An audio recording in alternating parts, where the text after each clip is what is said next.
Welcome everyone today. My name is Karen Laser. I'm with Nifty Method, and I appreciate you all joining us today for our webinar, Fundraising During Uncertain Times. I have the pleasure of moderating today's discussion, and I'm delighted to welcome Bruce Stuck. For more than 25 years, Bruce, founder of Mountain Marketing Direct, has dedicated his career to working with nonprofit organizations. He's an accomplished fundraising and marketing professional who has developed and led strategy and plan implementation for a wide range of international relief, social service, political, environmental, veteran, and animal welfare organizations. His industry experience includes donor, member development, integrated marketing, strategic planning, data management, analytics, member donor acquisition, as well as high-value donor and sustainer programs. Bruce loves the outdoors, spending time with his family, biking, hiking, camping, and volunteering in the local community. And I am lucky also to call him a longtime friend of mine, so we are excited to have him today. Just a few housekeeping notes for you guys. Today's webinar will be recorded, and an email with that link will be sent out after the webinar. It'll be about a day or two. Give us a little time to edit that, but that will come to you so that you'll be able to share that with other staff as well afterwards. To ensure quality recording, we have muted all lines. We do want to hear from you, so please do use the chat feature to chat with each other, and also let us know where you're joining us from today. We're happy to have you all here. And we also have a Q&A feature at the bottom that you can add some questions into. So if you have questions for Bruce as we are going, feel free to plop those in there. He has some great content for you guys today, so we will try to get to as many questions as we can at the end, but if we, for some reason, do not, we will absolutely put you in touch with Bruce afterwards. So we do encourage you to add anything in there that you do have, as we will address it. With that, I would like to welcome Bruce, and we'll start our recording now. So Bruce, I'm going to hand this over to you. Give me just a moment.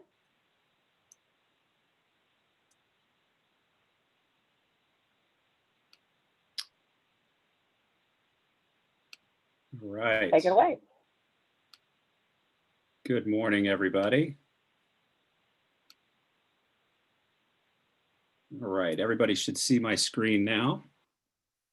Karen, thank you for the nice introduction. I am very excited to be presenting today. I will get right into it. I've got a lot of content that I would like to walk through with you today. So, fundraising during uncertain times. It seems like we've been staring into the abyss, well, for an entire year now, coming up on a year. 2020 has certainly been a challenging year for us. But with all challenges come opportunities. So today, we are going to be talking about some fantastic ideas of how we can move forward through the challenging times with some form of confidence.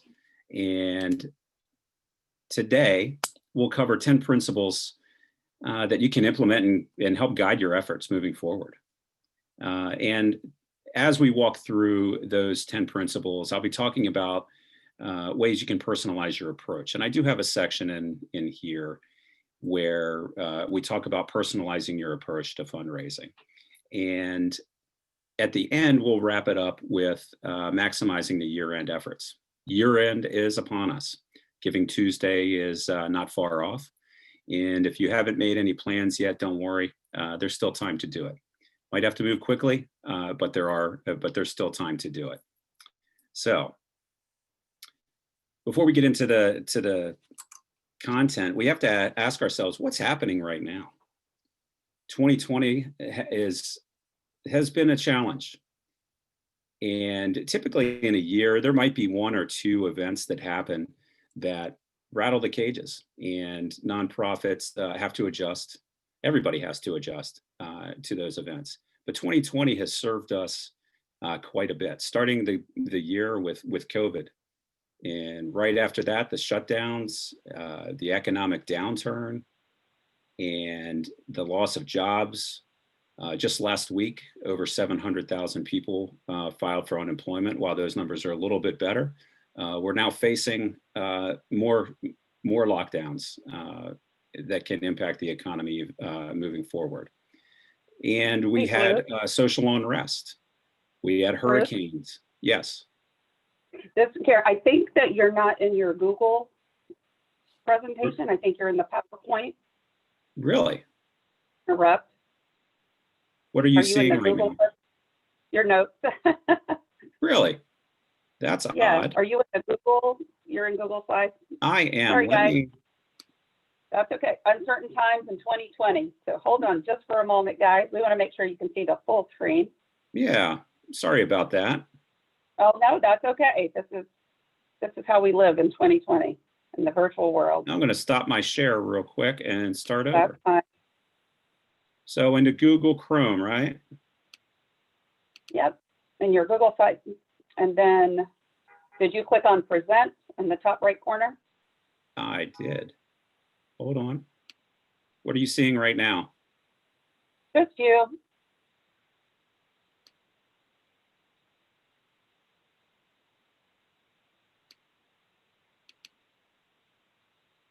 There you go. Can you see your notes? I can. All right. Good to Can go. you see? Sorry for the interruption, guys. I wanted to make sure that you could see this great content he has on here. Can you So see you are the? also You can't see the notes now, correct? correct. All right. Good to go. Thank you. All right. Back we go. All right. So, as I was saying, 2020 has served up quite an interesting year for us, with hurricanes hitting the Gulf Coast, the economy tanking for most of the year while we are recovering now. There are challenges coming ahead, and the election that had everybody's attention for months and months, and now we're moving forward into 2021. So before we get into some of the details here about how we can adjust to all this, let's take a quick look at the numbers. So the sector, the nonprofit sector, has lost over 900,000 jobs since February. And this slide here breaks down the sectors that are impacted the most. So arts and entertainment have taken the biggest hit, obviously, with museums, aquariums, zoos. More of the attraction-based organizations, they were not able to have as many people come in, and they've had to cut back considerably. And this is just information just to kind of set the stage of where we are. So while there are a lot of jobs lost, fundraising is still pretty strong for the year. So what do those numbers look like? So in 2020, with the quarter ending compared to 2019, we're down about just 0.3%. Not really surprising, given the fact that we're walking into an election, and typically there's in September, October, there's a little bit of a downturn there. So 0.3% compared to prior year is really not surprising. When you look at the last 12 months, overall, we're up 2.2%. So that's a pretty good indicator of where we are. Fundraising is still strong. Now, again, this is not for all organizations. When you look at donor growth in 2022, this is looking at through Q2. The general donor growth was just over 19%. Mid-level donors about 8%, and major donors, again, how you categorize your major donors, 1,000 plus. Some people look at 10,000 plus, but just looking at a category of 1,000 plus, those donors are up over 6%. When looking at the first half, we're up almost 7% over the first half of 2019. So Q1 was a little soft. Q2, even though the economy was tanking, charitable donations increased. The one thing that is down is when you look at retention for first-year donors. So donors that were acquired in 2019, looking at 2020, we're down about 8%. Again, not surprising. There's not those donors that were acquired in 2019 may not have had as a strong connection to the organizations. And when 2020 hit, they were focusing their efforts in other places.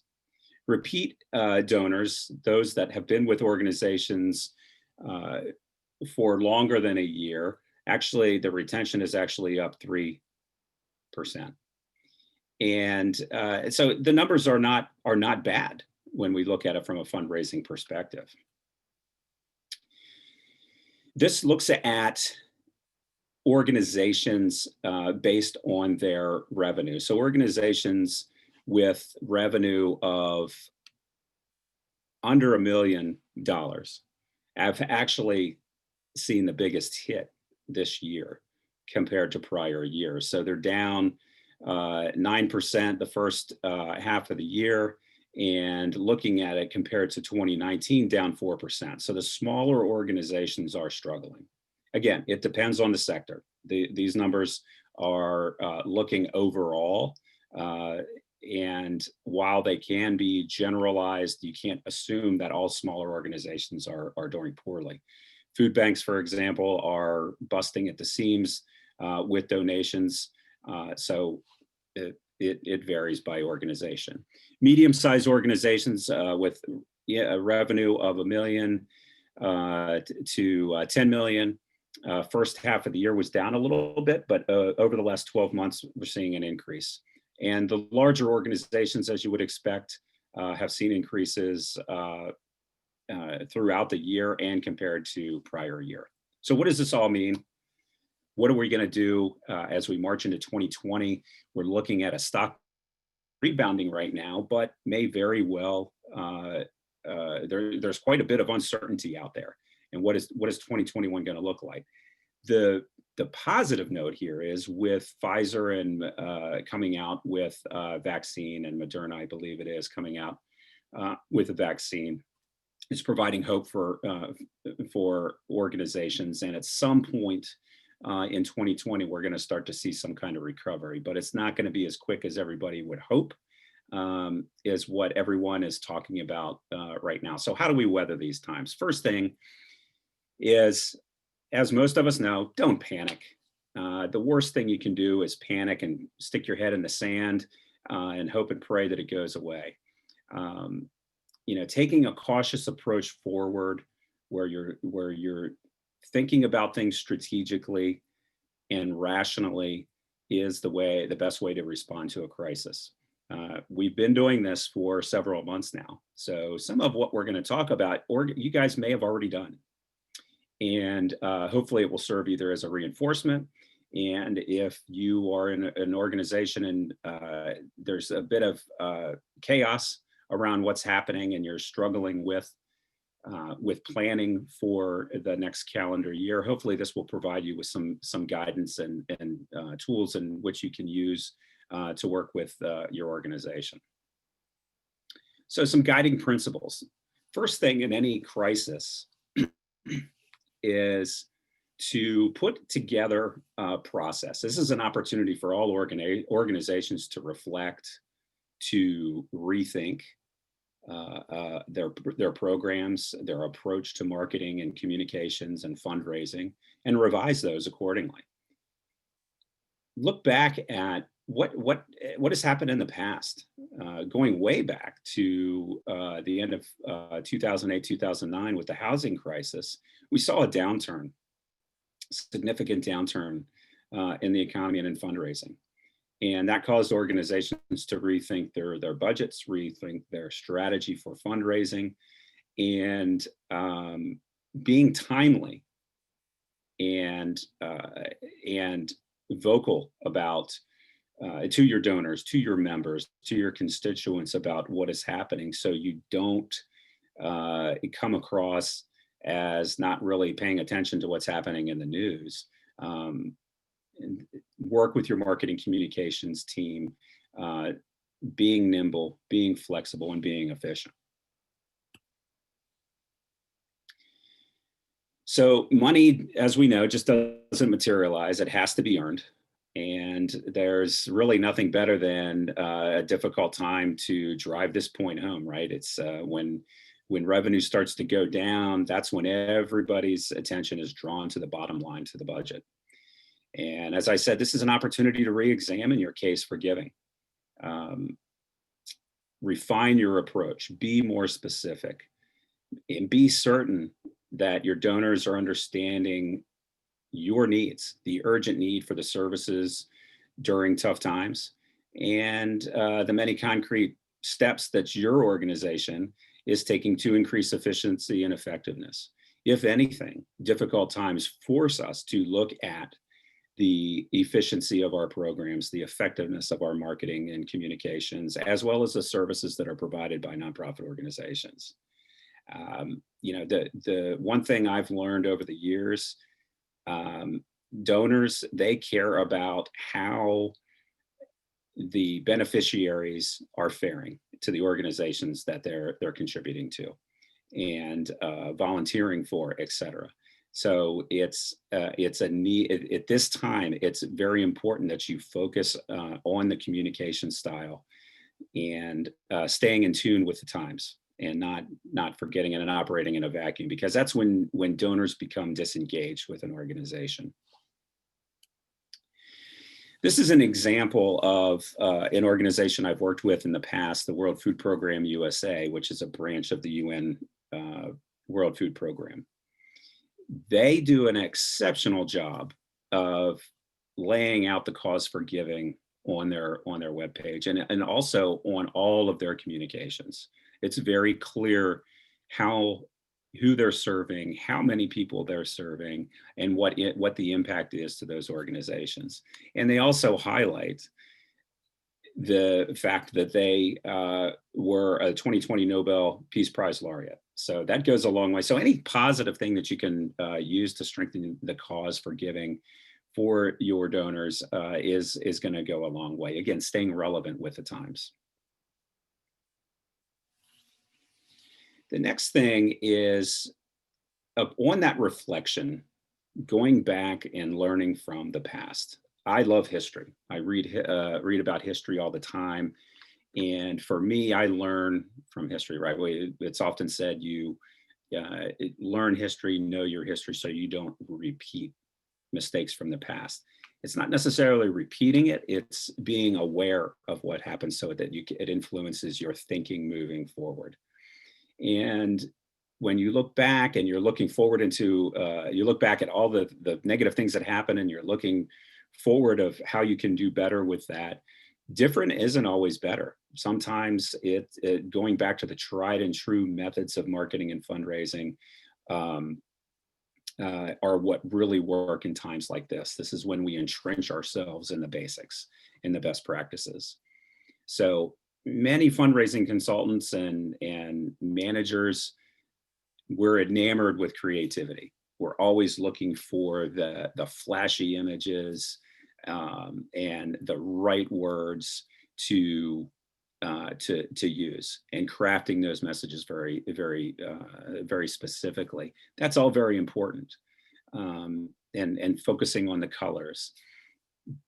But again, when you look back and you study the metrics and all the lessons learned, the experience of direct response marketers has taught us is that if you're going out with something different and you haven't tested it in a time where you're facing uncertain times or a challenge with the economy or what have you, if you haven't tested it, you may want to rethink your strategy on that. And fortunately, the online in the digital space allows us an opportunity to do that with more confidence. We can get pretty quick reads on subject lines and messaging, whether it's through social media or advertising or email communication, to help inform the direct mail component. And I talk a lot about direct mail here today because direct mail is still king. While online efforts continue to raise more and more money, we'll talk about that a little bit, the direct response world in the print still drives the majority of revenue. So taking a look at your creative packages, if it's something that you've done in the past, stick with it. If it's done well in the year-end timeframe and you tested a creative format, don't be afraid to use that similar format again, update the images and techniques using the specific techniques that worked before, because that's where you're going to have more confidence in projecting the outcome of your campaign. This is just another example of something that's pretty straightforward, clean, simple, and in this case, lots of pictures, right, to help get the message out of what the mission of the organization is. So we've all been faced with the challenge of what are we going to do? We're not raising as much as we had projected. The economy is presenting challenges. There are massive cutbacks all over the place, which are preventing opportunities to raise funds, especially with organizations that rely on events and or volunteers to provide the services to the constituent base that they're working for. So there's lots of ways to cut fundraising costs. Tons and tons of ways. And immediately when the board or leadership come to us fundraisers and say, hey, look, we're bottom line is being impacted. We need to cut costs. We still need to hit the bottom line net number that we projected, or get as close as possible to that. So have at it. Come back to me with a plan. So it's too easy to look at your acquisition program, because that's usually one of the biggest net investments for an organization, and say, yes, I can cut significant revenue out of that program and save a lot of net. That's a quick and easy thing, and but it's a short-term solution that may or may not be advantageous for organizations in the long term. You could cut telemarketing efforts. You can slash the direct mail budget by also reducing your major gift staff. The only problem with an approach like this is that it could be a prescription for the death spiral, the downward spiral in the long term. And it's easy for me to sit here and say that you shouldn't do that, and you need to resist doing that. But when reality hits, sometimes we're forced to do it. What I'm saying is take an approach, a very surgical approach to this, and think about the long-term impacts of your program, because a cut today in an acquisition program might net you $25,000, $50,000, $100,000 or more, depending on how large your program is, or even millions of dollars if it's an exceptionally large fundraising program. But the lost revenue in year 2, 3, 4, and 5 could be detrimental to the overall success of the program long term. Again, it's easy for me to say that because it's bumping up against reality and what has to be met in today's day and age to meet a certain budget that is being required or requested by leadership. So the main takeaway here is when you're looking at cost cutting, you have to do your research. You have to look at your data and focus your attention to the most profitable sections of your database and your donor base. Business goes on. No matter what the economic conditions are. And the fact is, you can't not raise funds. You have to treat your donors and your members, their loyalty to the organization with respect. And don't forget your donor base. Don't forget your members along the way. And I will use, as you've noticed, I use member donor interchangeably. Aquariums, zoos, museums have member bases, and other charitable organizations have donor bases, as we all know. So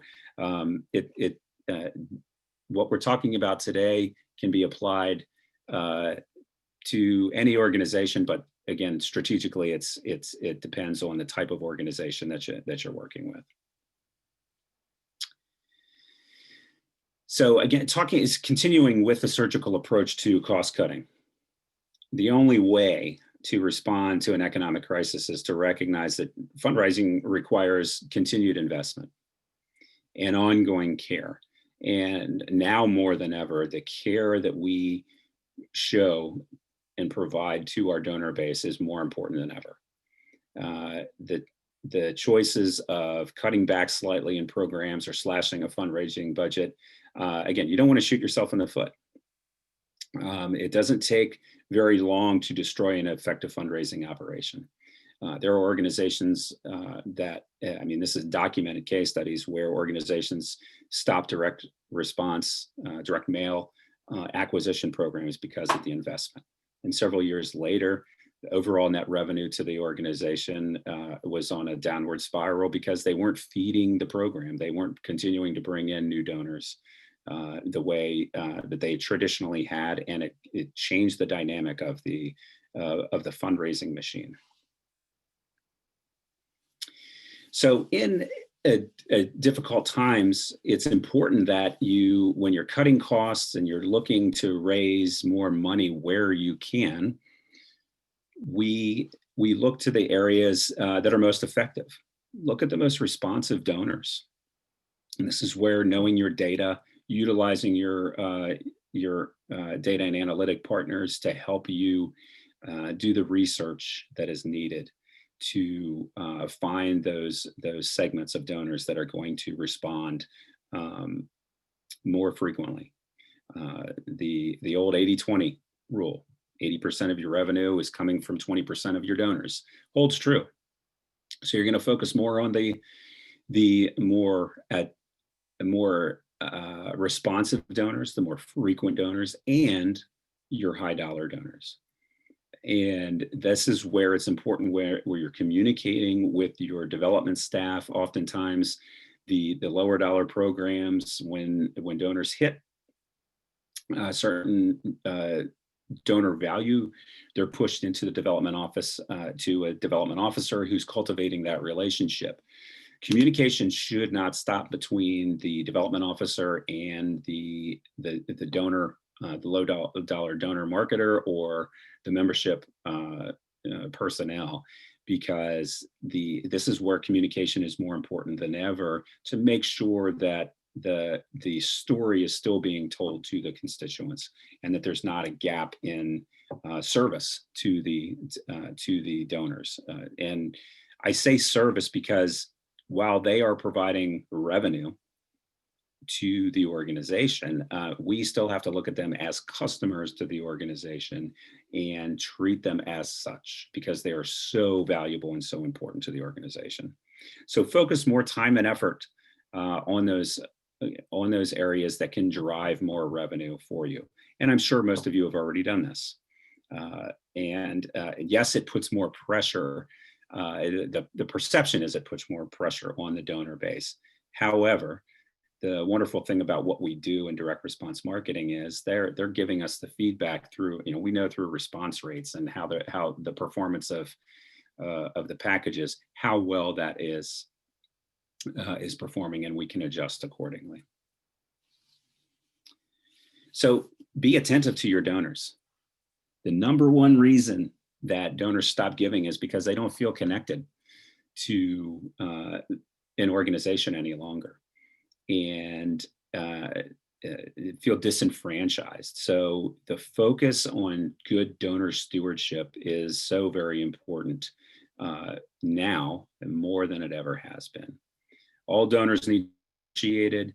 They need to feel informed of what's happening, and their confidence in the charity needs to constantly be reinforced.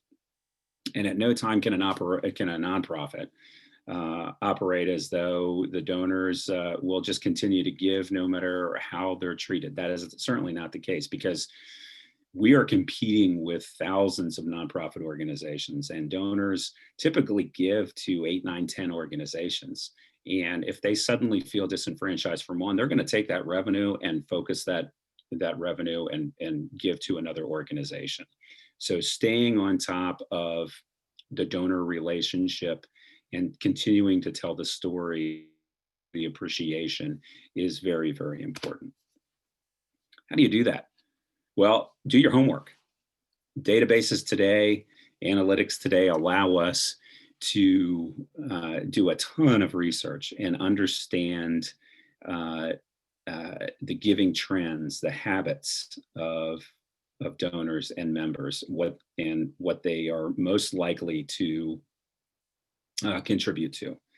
And we're going to talk a little bit about building personas. We'll talk about segmentation, segmenting the right donors, building personas to understand what drives the motivations behind the donations, or renewing their membership to a museum, aquarium, or zoo, or other attraction. Gathering personal information about potential donors. Big brother, right? There's so much data out there. And I recently watched the documentary, The Social Dilemma, and fascinating on many fronts. But we all know that the Facebooks of the world, the Twitters, the Instagrams, the Pinterest, they collect all the data that they can. Every single click, every single thing that we view, they're collecting and storing that data to influence the way in which they serve content to us. And we need to be thinking about that from a donor perspective as well. Storing that data, researching how donors respond to certain things, where they're going on your webpage, what content is driving them to take an action is very important, and should be something that we focus on.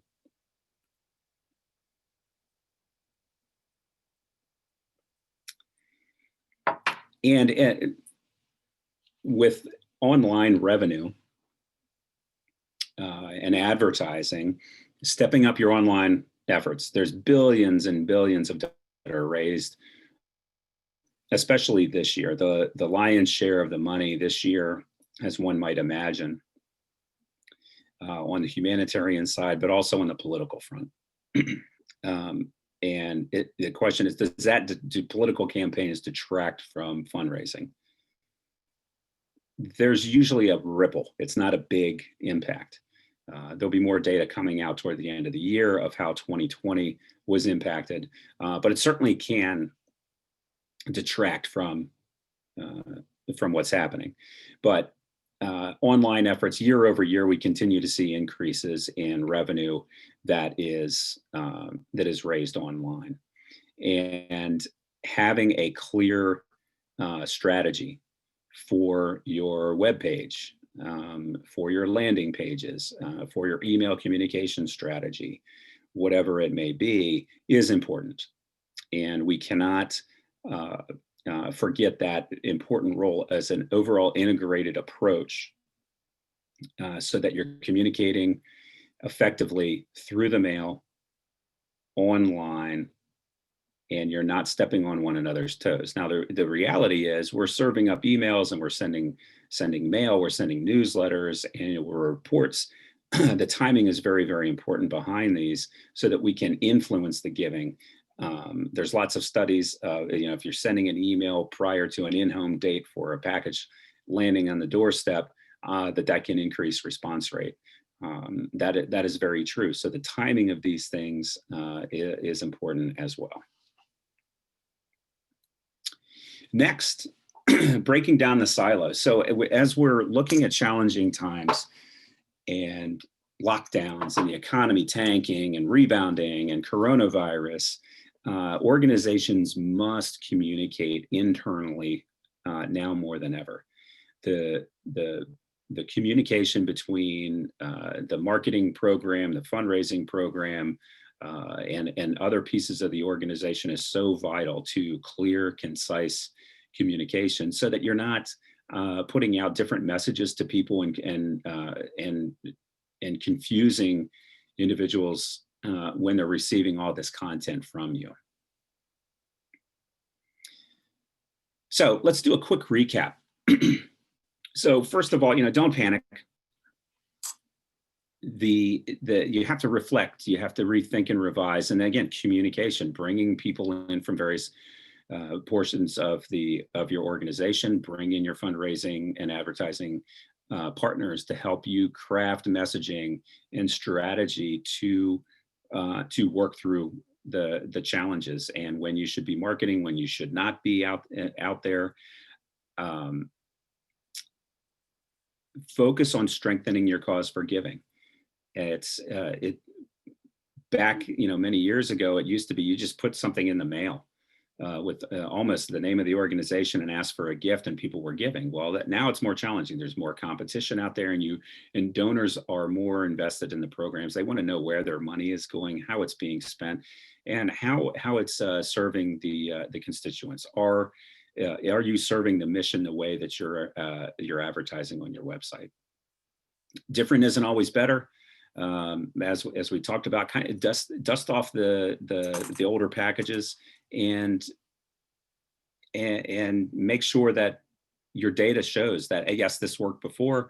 You're not testing. You always want to be testing, but you may need to limit the amount of testing that you're doing in difficult economic times or challenging times, so that, again, you're maximizing revenue. If you're forced to maximize revenue, you may need to cut back a little bit on the level of testing that you may be doing. Your cost cutting is strategic. Be very, very surgical in your approach to cost cutting, because as we discussed, it may be detrimental long term. Focus on proper segmentation, being attentive to your donors. Increase your online efforts and break down the silos. Internal communication is key. So how do we personalize our approach, and not just times like this, but moving forward in regular, calm, peaceful, and even times where things are booming?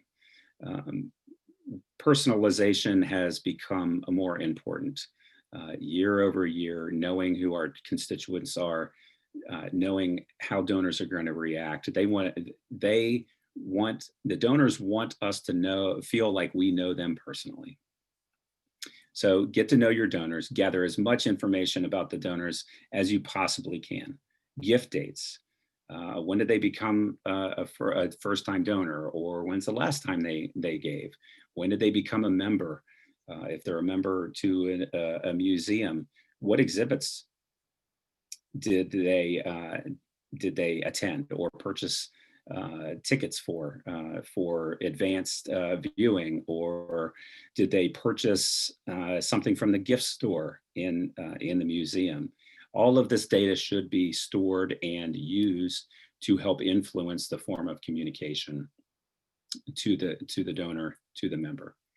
How do they, and especially if they volunteer, if they attend events, those are very important data points that should not be forgotten when you're planning your mailing calendar. Do they give online?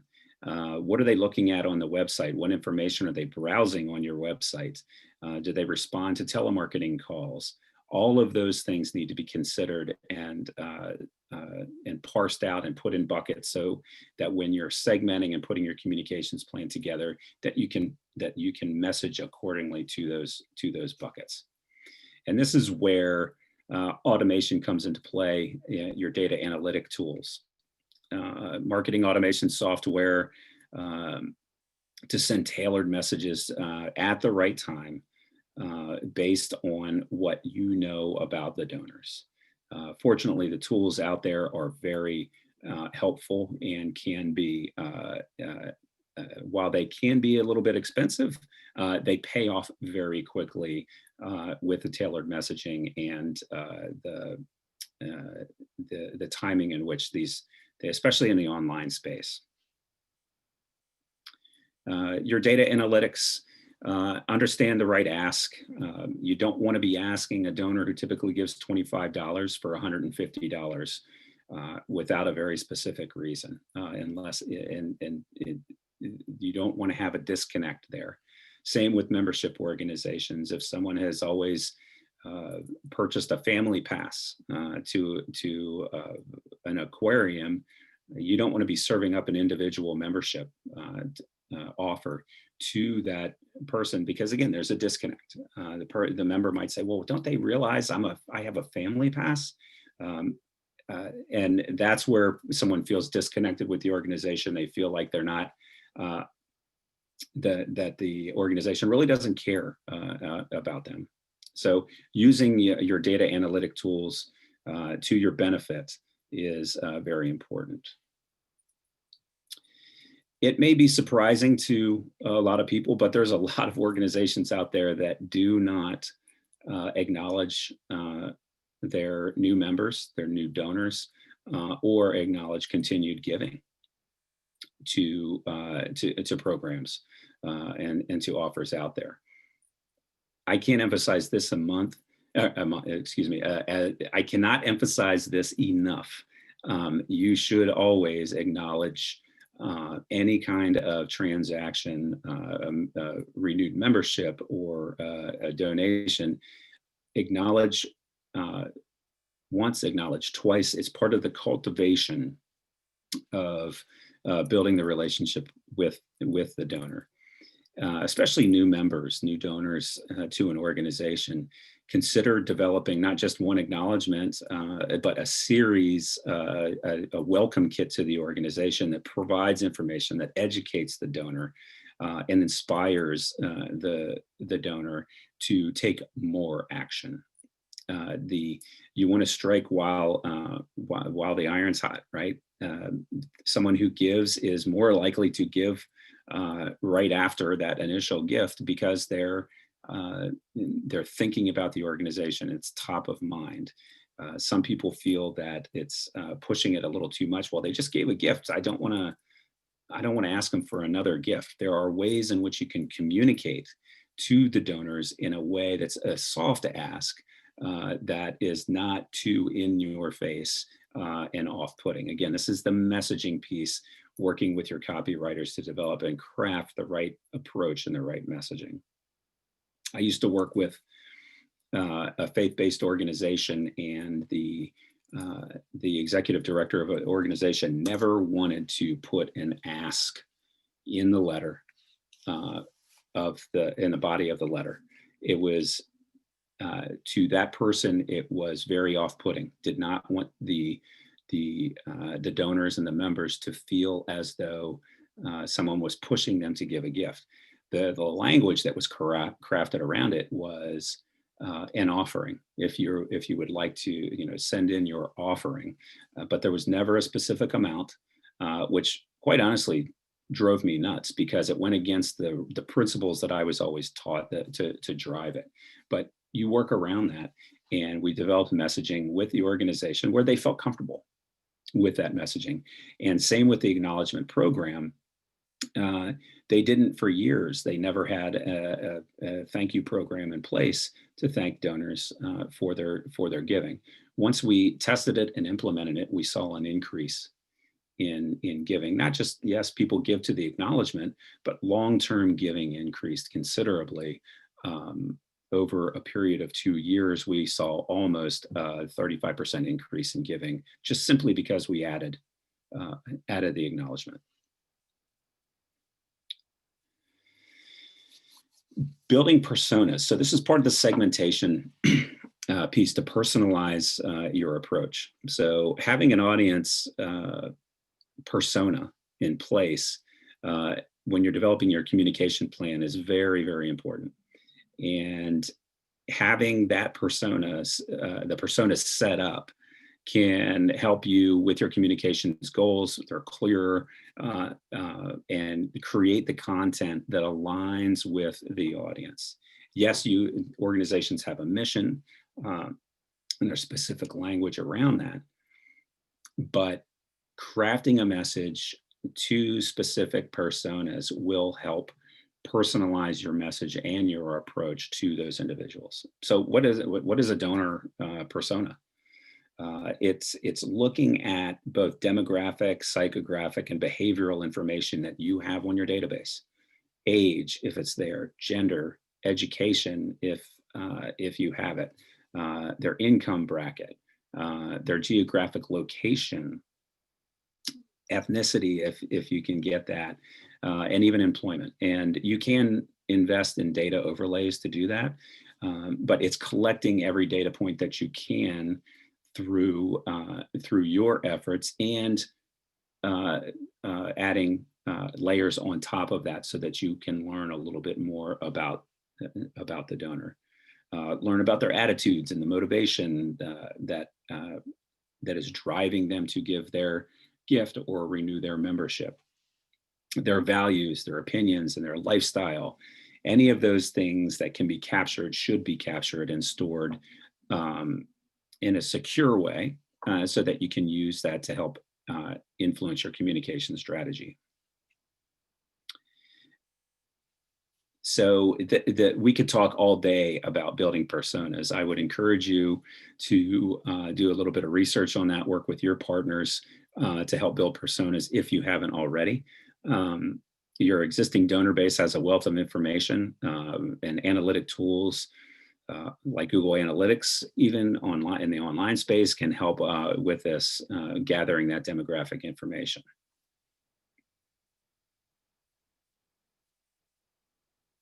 So a quick recap here. Researching, make sure you research and know your donors, use automation tools, and use your data analytics to your advantage. Make sure you acknowledge your members, create personas when you can, if you can, and do your research and craft your messaging accordingly. So we're coming up on about 12 minutes left. And this is probably I think, the most important thing, and it's the most timely thing, is maximizing year-end fundraising. So the big thing is, if you haven't started your planning for this, don't worry, it's not too late. It's getting to the point where we're obviously in the last quarter here, and Giving Tuesday is right around the corner. But again, there's still time to get something out the door if you haven't created your plan. Quick statistics on what year-end typically looks like for organizations. Year-end is giving season for people. People feel it's a little warmer time of period. And in normal years, people are getting together with their family and friends and celebrating Thanksgiving and the holidays. And there's a lot of cheer and joy happening. Unfortunately, this year, with the challenges that we're facing, a lot of that is going to be virtual, right? But there's still the giving season. We in the fundraising industry have been talking a lot about this. What's the impact going to be? We don't see that there's going to be significant, or don't feel that there's going to be significant impact by this. The numbers and the trends that we've seen indicate that we should continue to see the trends that we've seen over the last 4 to 6 months. And compared to last year, those numbers are going in a positive direction. The majority of annual giving for most organizations comes in the last 3 months of the year. December, for example, typically is about 30% of all donations for a lot of organizations. Again, not every organization, but a lot of organizations. And when you look at it across the board, that's where we're seeing the numbers there.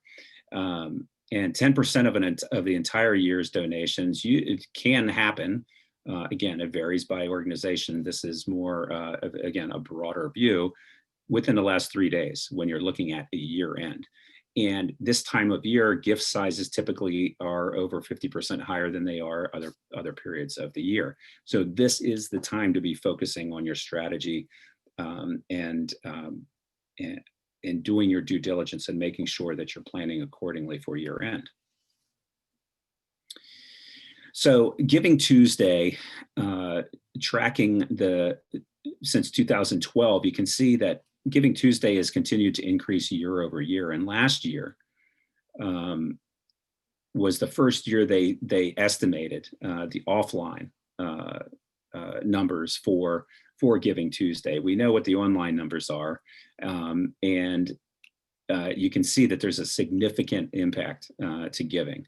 So last year, around 500 million. The prediction for this year is around 600 million. And yes, we had Giving Tuesday Now earlier in the year, huge success. Just because people gave earlier in the year, if the thinking is, oh, they won't give now, that's not necessarily true. People will give again.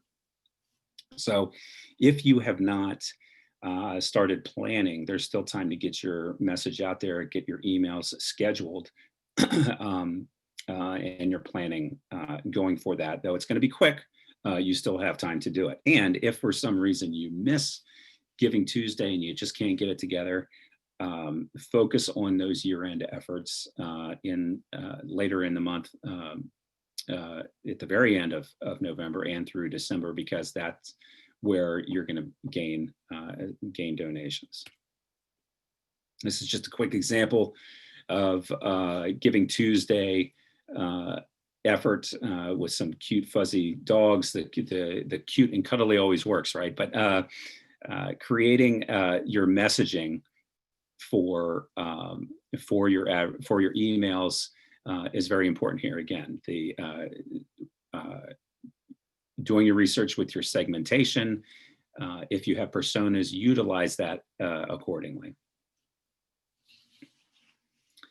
And with the emails, you probably don't want to send the same email to a first-time donor or a member who's only been with the organization for a year that you would to a volunteer to an organization. So donors and volunteers are very different. A volunteer may not donate money, they're donating their time. So that the email that goes out trying to inspire that volunteer to give a gift should be different than a message that is going to a donor who has given in the past. So your segmentation for your emails and for your mail efforts as well, you're going to segment out your one-time donors from your frequent donors, multi-year donors, and also segment out the lower dollar donor segments from the mid-level and the higher dollar segments. So focus on your data and create your messaging accordingly. You may have sending out a message, a blanket message to the same blanket message to your entire database is not the most effective way to do it. You want to craft your messaging accordingly. And with your messaging, the storytelling is very, very important. Whether you're asking for a donation or help to share information about any information about your organization, it's much better if it's paired up with a story, some kind of story that tells the donor in a personal way what's happening and why they should be giving to the organization or why they should be renewing their membership. It's crucial to forge that emotional connection between your organization, the cause, and the reader. Good copywriters can develop the story along the way in email, ads, or even in your mail piece as well. So it doesn't have to be a long story. It can be short. The ask can lead to the potential donors giving more. And it's the narrative. So putting the empathy in there and drawing a real life story to show the impact that the organization is having is very important. So the call to action. Earlier we talked about sharpening the call to action. It should be clear, it should be direct and obvious, especially around the Giving Tuesday efforts, that they're clicking on a button to give or renew. Donate or give should be prominent. Make it very clear to the person who's online where they need to click. People drop off if it's difficult to find the donate button or the renew button or what have you. If it's not prominent, people are going to drop off and you're going to lose a potential conversion. If you are running a campaign that has a fundraising goal, use suggested giving amounts that will help get get you to that amount. Be clear about what that goal is. Be clear in how that is going to help you get to your goal or reach your goal. So if you're trying to raise $10,000, be very clear that you need X number of donations at a certain level, and putting your ask builds in there based on their previous giving habits. Timing. Most of us know that we usually get lots of emails. If you're giving to an organization or have given to an organization, you belong to an aquarium or a zoo or some other nonprofit organization, you're starting to get emails in advance of Giving Tuesday, setting up the ask for Giving Tuesday. And even on Giving Tuesday, there are 2, 3, or even 4 emails that are timed.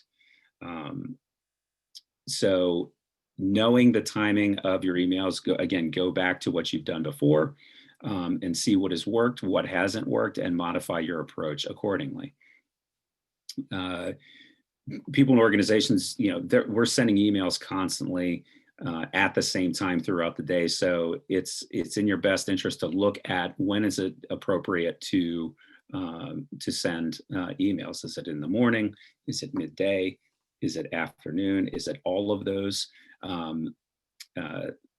Do your research, talk to your partners, and time those accordingly. The organizations such as Next After Institute, they're an organization that does a lot of online marketing. Their research shows, and I'm speaking to the choir here probably, most of us know this, that peak email hours are between 7 a.m. and 1 p.m. And if you're sending during that time as well, you're going to be mixed in with all of that, and your open rates may be impacted by that. So think about the timing of when you want those emails to go. I'm not saying that you shouldn't send your messaging out during those timeframes, but think about when is the best time to message your constituent base. Next thing you want to be thinking about year end, is optimize your website. Make sure your website is updated. This is an example of an organization, again, very clear, concise messaging. Help twice as many animals in need. For a limited time, your gift will be matched. Matching gift matches are very popular this time of year. So if you have an opportunity to secure a match from a major donor or an organization, I would recommend using that to market to your constituent base. Add a pop-up to your website at year end, and these pop-ups can change accordingly. So you've got Giving Tuesday, and then you also have Thanksgiving, and throughout the month of December, you can be tailoring your pop-ups as you get closer to the end of the year. And especially with membership organizations, I keep talking about aquariums and zoos and museums, even though a lot of them may be closed right now or impacted. In years past, we would have gift memberships that we would put up as a pop-up. If a pop-up is not an option for your organizations, some people do not like pop-ups on their website. Make sure you try to get messaging on the website that will communicate offers. If it's not through a pop-up, do it in other ways. When you click through various pages, have a landing page somewhere where someone can give or renew their membership. And make sure that your offers are mobile optimized. There's nothing more frustrating than trying to look at something on your phone if it's not mobile optimized. The majority of gifts are made from a desktop, but the majority of people are viewing things on their tablets, they're viewing them on their phones. So mobile optimization is important. The numbers are continuing to increase as people are becoming more and more comfortable contributing from their tablets, from their phones, but the overall numbers still indicate that people are still giving from their desktop. They might view it on their phone, view it on their tablet, but those numbers are still are changing every day. Most importantly, empathy. Make sure you're communicating with empathy to your donors and telling that story. And nurture your donors. You want to be thanking them, as we talked about before, when they make contributions, etc. There's also opportunity at year end to thank their donors for their prior support, whether they've recently given a gift or not. Sending out an acknowledgement and letting them know their support is very much appreciated before you hit them up with year end has proven to be very effective method. So again, it's cherishing the members and the donors that you have, letting them know that you appreciate them and that they're valued and that you value them as part of the family. That will help increase year-end fundraising. And as I mentioned before, create a year-end landing page. The closer to the end of the year, people are looking at ways in which they can give. Again, the last 3 days of the year is for tax purposes. For a lot of people, create your year-end landing page and remind people it's year-end. We need 3 more gifts to reach our goal, that kind of thing. Any kind of messaging to help drive those donations toward year-end and talk about what's going to happen in the year ahead. And that brings us to the end of the presentation. I was flying through the last part of that as time was running short. So we can open it up for questions for those that may have some questions.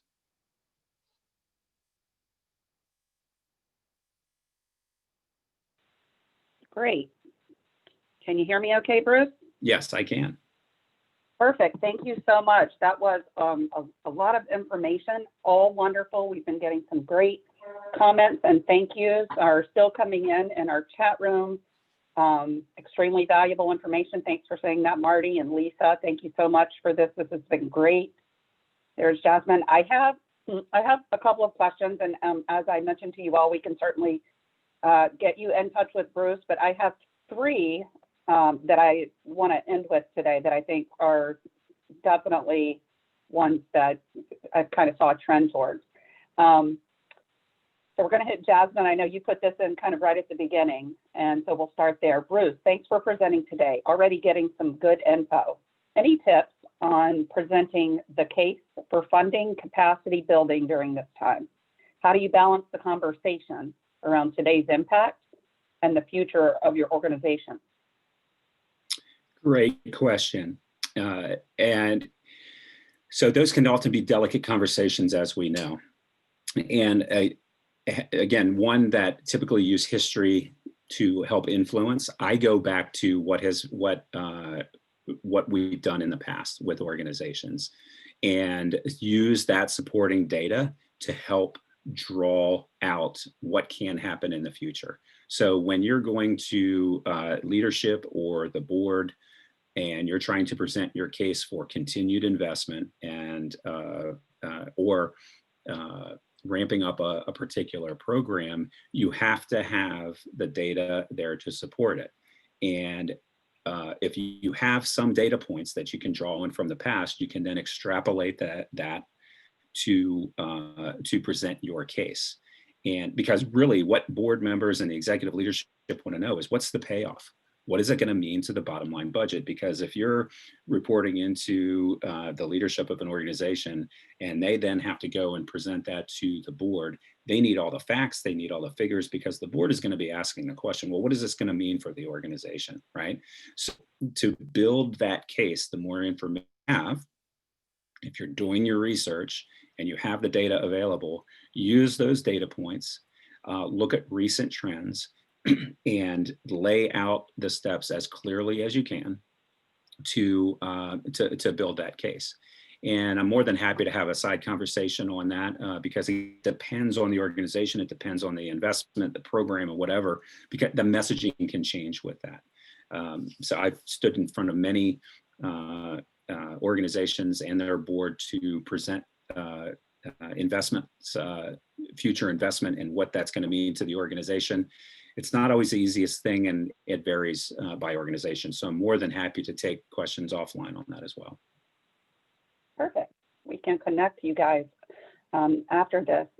This was a great question. We were talking about this a little bit in the chat as you were presenting. So let's say, you can manage the donor. You're seasoned fundraiser, you know your stuff, you feel completely confident about what you're doing once you get that donor in your space. But let's talk about pathways. What are the pathways to get there to the donors? What if that's the piece that you struggle with? What are your, how do you do that? I mean, I know there's the pathways building, as far as all of that. Yeah. Go ahead. So as far as connecting with the donor? Not necessarily connecting, Was that but the what question, pathway? Karen? How do you start that? What roads do you take? Let's say you've got the skills to get there, and I know that depends on what your cause is or what you're doing, but especially right now, when you're looking for new pathways and ways to approach people. What is your, you have, before you get to the end of the path, you got to figure out which path to take. So how do you address Sure. that? So I think you address that. Yeah. A couple ways to approach that is, one, it's through an acquisition. If you're looking to acquire new members or donors, what paths can you take to acquire those donors? Precisely. Okay, so from a mail perspective, you're using lists, compiled lists, and databases. So there are thousands of organizations out there who have member and donor lists that you can research and use a list management and brokerage firm to help you target your messaging. They're experts at that, right? Compiled databases have become more and more utilized, where they have over 250 million households or 300 million households. There are a variety of organizations out there that will help you find the specific market that you're trying to attract, right? So, and what they do is they will usually take a section of your donor base or your membership base, and they will take that and they will model it, and then they will find like organizations. You can also do that in the online space as well. You can create personas online in the marketing space on Facebook to find like-minded people. These are all algorithms that are looking for very similar activity in people. Other things that are becoming more and more present in the United States is face-to-face fundraising. Now, given the pandemic, those efforts have been stalled by a lot of organizations, but leading up to that and before the pandemic, it was gaining a lot of ground, and organizations were looking to acquire new donors via a face-to-face interaction. And those are typically monthly giving asks where they're signing people up to give on a monthly basis. Right. So there are, and DRTV is continuing to grow by leaps and bounds. You've probably seen Wounded Warrior Project, and other international relief organizations that have the infomercials on TV. So those efforts are continuing to grow. So there's a number of avenues in which you can take to acquire new donors. Yeah, and I know you touched, and when you discussed personas earlier in the presentation too, I do think that piece doesn't change, pandemic or no pandemic. Right. You might have to alter what that persona is based on how they're affected during this time, but I think that section of your presentation really speaks to this as well too. In the interest of time, I am going to just ask one more question, but we will get to some other questions that came in through the chat. But I definitely think this is a great question. How do you support your longtime, or not necessarily long time, but dedicated donors who can't donate right now? This is it's not that they don't want to, they can't. So what do you do as their their spokesperson, their person that's talking to them? They want to, they can't. How do you support them? What is your relationship with them during this time? Yeah, well, number one, you thank them for their prior support, Right. and that goes a long way. And the messaging is, understand you may not be able to contribute right now, but that's fine. And we appreciate your continued interest, and creating messaging around that. So a quick story.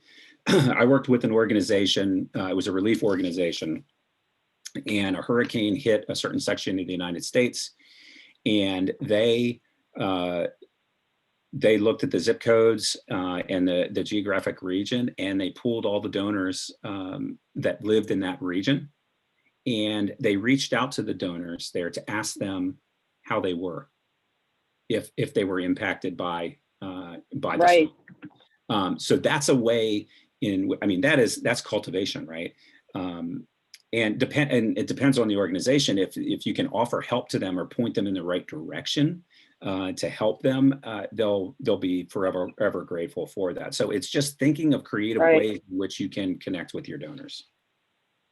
Yeah, I echo that too. I know we've got many event planners on here, myself included, but that's part of what we do at Nifty Method. But you are 100% correct. Just reaching out, just that thank you, but also that, hey, how are you doing? I mean, in the event planning world, so obviously every aspect of it was affected, and our general contractors who are used to coming on site and building and doing those things suddenly were without jobs. And just to have someone check in rather than saying, well, we're just canceling our contract, we don't need you, and saying, how are you? What's going on? Staying in touch has really created that connection. So I 100% echo that. Yeah, I mean, because they are your partners, right? Right. And and again, it's showing caring, because it's just not it's not nice to just rely on a donor to give you money all the time and think that, oh, yep, they've got money growing on trees and they're just going to give it to us. There is the personal connection that needs to be made. And when you're writing your letters, it's like writing your pen pal. Exactly. And we all need that personal connection. Absolutely. Yes. More than anything right now. Yes. Well, this has been absolutely wonderful. Again, we will, we'll follow up with some questions and make some connections for you. I encourage anyone. I know we've still got some folks on here. We encourage you to absolutely reach out to Bruce and us and let us know, how else we can help you in your efforts. And we appreciate everyone being on here today. So we will be in touch with you after this. And Bruce, you are awesome. We appreciate all the expertise. You gave so many gems and powerful points today that I think a lot of folks are really happy to hear, and in such positive ways. So we appreciate you spending your time with us today, and hope to see you back here again in the future. Thank you. Appreciate it. I hope the information was helpful. It absolutely was.